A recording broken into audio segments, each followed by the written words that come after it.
ഇന്നു നാം വായിക്കാൻ പോകുന്ന തിരുവചനം മത്തായി എഴുതിയ സുവിശേഷം അതിൻ്റെ 7-ാം അധ്യായം 1 മുതൽ 29 വരെയുള്ള വചനങ്ങൾ.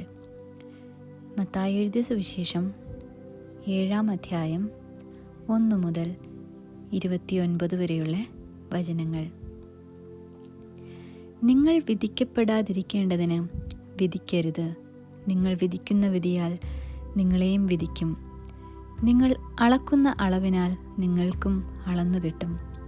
എന്നാൽ സ്വന്തം കണ്ണിലെ കോൽ ഓർക്കാതെ സഹോദരൻ്റെ കണ്ണിലെ കരട് നോക്കുന്നത് എന്ത്?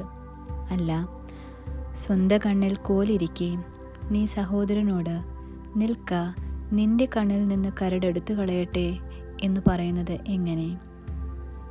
കപടഭക്തിക്കാരാ, മുൻപേ സ്വന്തം കണ്ണിൽ നിന്ന് കോലെടുത്ത് കളക, പിന്നെ സഹോദരൻ്റെ കണ്ണിൽ നിന്ന് കരടെടുത്തു കളവാൻ വ്യക്തമായി കാണും.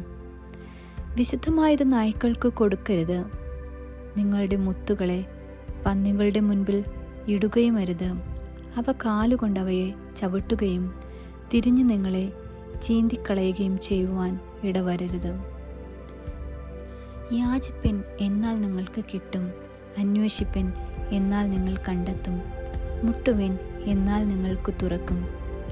യാചിക്കുന്ന ഏവനും ലഭിക്കുന്നു, അന്വേഷിക്കുന്നവൻ കണ്ടെത്തുന്നു, മുട്ടുന്നവന് തുറക്കും. മകൻ അപ്പം ചോദിച്ചാൽ അവന് കല്ല് കൊടുക്കുന്ന മനുഷ്യൻ നിങ്ങളിൽ ആരുള്ളൂ? മീൻ ചോദിച്ചാൽ അവന് പാമ്പിനെ കൊടുക്കുമോ? അങ്ങനെ ദോഷികളായ നിങ്ങൾ നിങ്ങളുടെ മക്കൾക്ക് നല്ല ദാനങ്ങളെ കൊടുപ്പാൻ അറിയുന്നു എങ്കിൽ സ്വർഗസ്ഥനായ നിങ്ങളുടെ പിതാവ് തന്നോട് യാചിക്കുന്നവർക്ക് നന്മ എത്ര അധികം കൊടുക്കും. മനുഷ്യർ നിങ്ങൾക്ക് ചെയ്യണം എന്ന് നിങ്ങൾ ഇച്ഛിക്കുന്നത് എല്ലാം നിങ്ങൾ അവർക്കും ചെയ്യുവിൻ. ന്യായപ്രമാണവും പ്രവാചകന്മാരും ഇതുതന്നെ പറയുന്നു. ഇടുക്കുവാതിലിലൂടെ അകത്തു കടപ്പിൻ. നാശത്തിലേക്ക് പോകുന്ന വാതിൽ വീതിയുള്ളതും വഴി വിശാലവും അതിൽ കൂടി കടക്കുന്നവർ അനേകരുമാകുന്നു. ജീവനിലേക്ക് പോകുന്ന വാതിൽ ഇടുക്കവും വഴിഞ്ഞെരുക്കവുമുള്ളത്, അത് കണ്ടെത്തുന്നവർ ചുരുക്കമത്രേ. കള്ളപ്രവാചകന്മാരെ സൂക്ഷിച്ചുകൊള്ളുവിൻ. അവർ ആടുകളുടെ വേഷം പൂണ്ട് നിങ്ങളുടെ അടുക്കൽ വരുന്നു, അകമേയോ കടിച്ചു കീറുന്ന ചെന്നായ്ക്കൾ ആകുന്നു. അവരുടെ ഫലങ്ങളാൽ നിങ്ങൾക്ക് അവരെ തിരിച്ചറിയാം. മുള്ളുകളിൽ നിന്ന് മുന്തിരിപ്പഴവും ഞെരിഞ്ഞിലുകളിൽ നിന്ന് അത്തിപ്പഴവും പറിക്കാനാവുമോ? നല്ല വൃക്ഷം എല്ലാം നല്ല ഫലം കായ്ക്കുന്നു, ആകാത്ത വൃക്ഷമോ ആകാത്ത ഫലം കായ്ക്കുന്നു. നല്ല വൃക്ഷത്തിന് ആകാത്ത ഫലവും ആകാത്ത വൃക്ഷത്തിന് നല്ല ഫലവും കായ്പാൻ കഴിയുകയില്ല. നല്ല ഫലം കായ്ക്കാത്ത വൃക്ഷമൊക്കെയും വെട്ടി തീയിലിടുന്നു. ആകയാൽ അവരുടെ ഫലത്താൽ നിങ്ങൾ അവരെ തിരിച്ചറിയും. എന്നോട് കർത്താവേ കർത്താവേ എന്ന് പറയുന്നവൻ ഏവനുമല്ല, സ്വർഗസ്ഥനായ എൻ്റെ പിതാവിൻ്റെ ഇഷ്ടം ചെയ്യുന്നവനത്രേ സ്വർഗരാജ്യത്തിൽ പ്രവേശിക്കുന്നത്. കർത്താവേ കർത്താവേ, നിൻ്റെ നാമത്തിൽ ഞങ്ങൾ പ്രവചിക്കുകയും നിൻ്റെ നാമത്തിൽ ഭൂതങ്ങളെ പുറത്താക്കുകയും നിൻ്റെ നാമത്തിൽ വളരെ വീര്യപ്രവൃത്തികൾ പ്രവർത്തിക്കുകയും ചെയ്തില്ലയോ എന്ന് പലരും ആ നാളിൽ എന്നോട് പറയും. അന്ന് ഞാൻ അവരോട്, ഞാൻ ഒരു നാളും നിങ്ങളെ അറിഞ്ഞിട്ടില്ല. അധർമ്മം പ്രവർത്തിക്കുന്നവരെ എന്നെ വിട്ടു പോകുവിൻ എന്ന് തീർത്തു പറയും.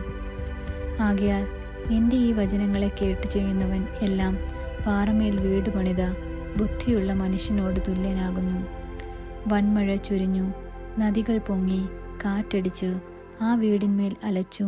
അത് പാറമേൽ അടിസ്ഥാനമുള്ളതാകയാൽ വീണില്ല. എൻ്റെ ഈ വചനങ്ങളെ കേട്ടു ചെയ്യാത്തവൻ എല്ലാം മണലിന്മേൽ വീട് പണിത മനുഷ്യനോട് തുല്യനാകുന്നു.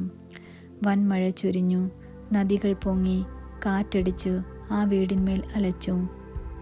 അത് വീണു, അതിൻ്റെ വീഴ്ച വലിയതായിരുന്നു. ഈ വചനങ്ങളെ യേശു പറഞ്ഞു തീർന്നപ്പോൾ പുരുഷാരം അവൻ്റെ ഉപദേശത്തിൽ വിസ്മയിച്ചു. അവരുടെ ശാസ്ത്രിമാരെ പോലെയല്ല, അധികാരമുള്ളവനായിട്ടത്രേ അവൻ അവരെ ഉപദേശിച്ചത്. ഈ വചനങ്ങളെ യേശു പറഞ്ഞു തീർന്നപ്പോൾ പുരുഷാരം അവൻ്റെ ഉപദേശത്തിൽ വിസ്മയിച്ചു.